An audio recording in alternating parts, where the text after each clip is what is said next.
រាំងស៊ើបអង្កេតយុទ្ធសាស្ត្របន្លាចនុយក្លេអ៊ែរដើម្បីពង្រឹងសន្តិសុខអឺរ៉ុបនិងជាតិសាធារណៈនៅថ្ងៃទី2ខែមីនាឆ្នាំ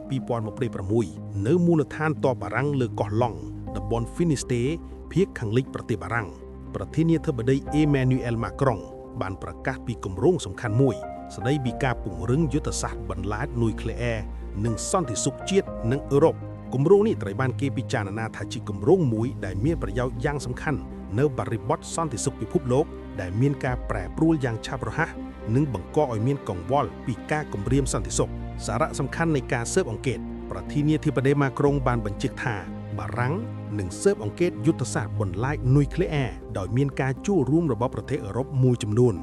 គោលបំណងសំខាន់គឺដើម្បីធានាសមត្ថភាពការពារប្រទេសនិងការពារសន្តិសុខអឺរ៉ុបទាំងមូលម៉ាក្រុងបានថ្លែងថា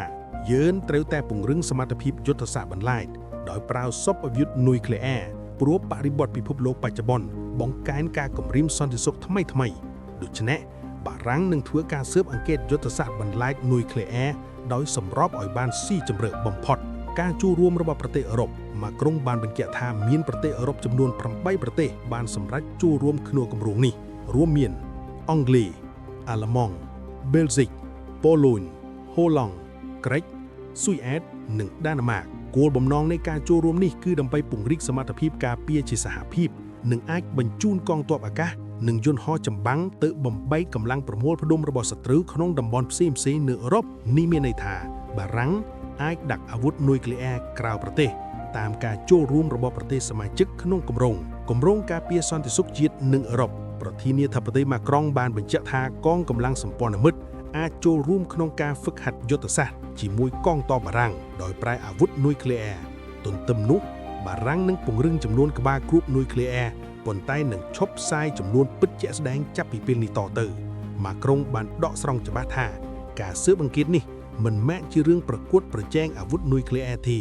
វាជាការឆ្លើយតបយុទ្ធសាស្ត្រដើម្បីប្រយុទ្ធជាមួយការប្រែប្រួលស្ថានភាពភូមិសាស្ត្រនយោបាយអន្តរជាតិម៉ាក្រុងបានធានាថាបារាំងនឹងចែករំលែកយុទ្ធសាស្ត្របន្លាចទៅកាន់សម្ព័ន្ធមិត្តតែសម្រាប់ចុងក្រោយថាប្រើឬមិនប្រើអាវុធនុយក្លេអ៊ែរគឺនៅក្នុងដៃបារាំងតែម្នាក់ឯងសមត្ថភាពអាវុធនុយក្លេអ៊ែរនិងសន្តិសុខអឺរ៉ុបបារាំងគឺជាប្រទេសមួយក្នុងចំណោមប្រទេសសមាជិកអឺរ៉ុប27ដែលមានអាវុធនុយក្លេអ៊ែរផ្ទាល់ខ្លួនសមត្ថភាពនេះមានសារៈសំខាន់បំផុតសម្រាប់អឺរ៉ុបដើម្បីប្រយុទ្ធជាមួយការគំរាមពីរុស្ស៊ីនិងការប្រឈមប្រកួតប្រជែងអន្តរជាតិការប្រកាសនេះបង្ហាញថាបារាំងកំពុងត្រួតពិនិត្យយុទ្ធសាស្ត្រការពារដោយអាវុធនុយក្លេអ៊ែរដើម្បីធានាសន្តិសុខជាតិនិងការរួមចំណែកក្នុងសន្តិសុខអឺរ៉ុបដោយនៅស្ថិតនៅចំណុចកណ្ដាលនៃយុទ្ធសាស្ត្រសន្តិសុខអន្តរជាតិវិភាគនិងមតិអ្នកវិភាគ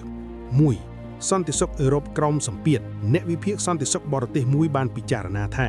ការស៊ើបអង្កេតរបស់បារាំងគឺជាការឆ្លើយតបបន្ទាន់ទៅនឹងការកាត់បន្លាញនៃសម្ពាធសន្តិសុខពីរុស្ស៊ីនិងការប្រឈមប្រកួតប្រជែងនៅក្នុងតំបន់អឺរ៉ុបដោយសារតែប្រទេសសមាជិកអឺរ៉ុបច្រើនគ្មានអាវុធនុយក្លេអ៊ែរការរួមចំណែករបស់បារាំងក្លាយជាផ្នែកសំខាន់ក្នុងការការពារការគំរាមនេះ 2. ផ្លូវយុទ្ធសាស្ត្រក្នុងអឺរ៉ុបការចូលរួមរបស់ប្រទេសអឺរ៉ុបចំនួន8ប្រទេសបង្ហាញថាបារាំងកំពុងសម្របសម្រួលសម្ព័ន្ធមិត្តយុទ្ធសាស្ត្រទៅតាមតំបន់